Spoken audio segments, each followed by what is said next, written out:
Tell us your name, please. Joel Thompson. Joel. What do you do, Joel? I'm a composer. Okay. Strictly classical? Yeah, mostly classical, yes. I'm a composer in residence at Houston Grand Opera. Wow. So, I heard part of what Robert Dixon was orating for you. Tell me about that piece. It's a piece based on James Baldwin's text. It's called To Awaken the Sleeper.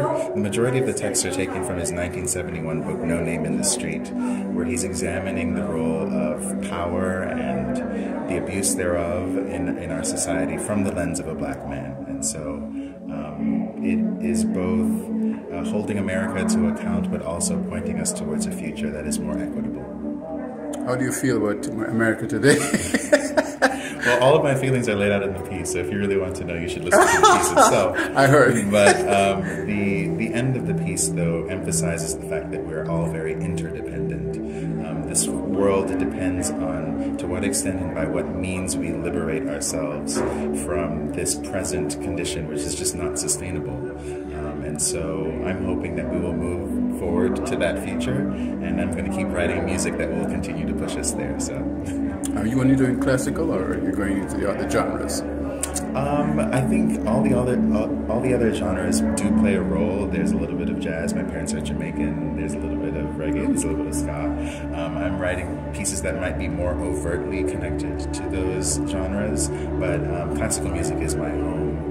Grew up in the church, so gospel as well. So yeah. I'm interested. So you talk about your parentage.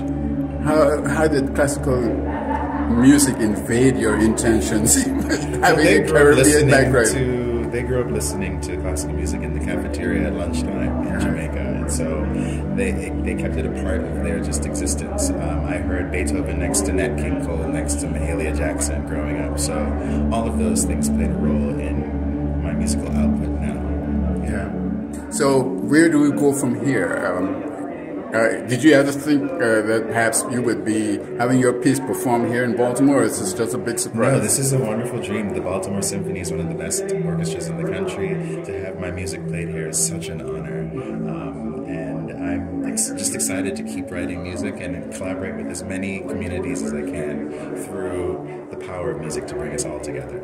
So if someone wants to send you a hello, how does one do that? I'm on Instagram at BlackManinoff, BlackManinoff, and you can also find me on Facebook if you wish. Right. Thanks. Yeah, no problem. Great to see you. Bless you. And hear that voice of yours. Tell me, what made you do this one?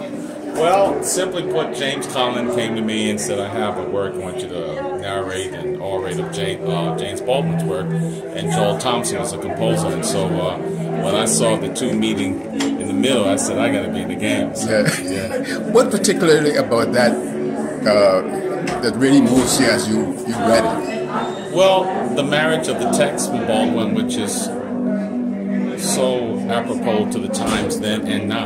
Yes. And then the fact that Joel Thompson was able to bring the beauty of the music that shared the emotion, the intent, and what James Baldwin was trying to articulate. Right.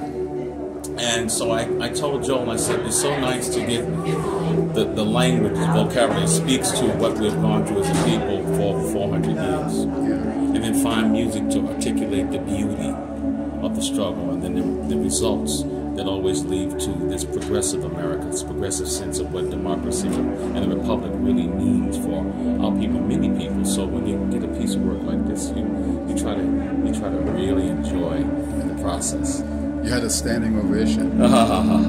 James Baldwin and Joel Thompson, James Collin and the Baltimore Symphony had a standing ovation. My job was to make sure that the text popped, and I didn't overreach.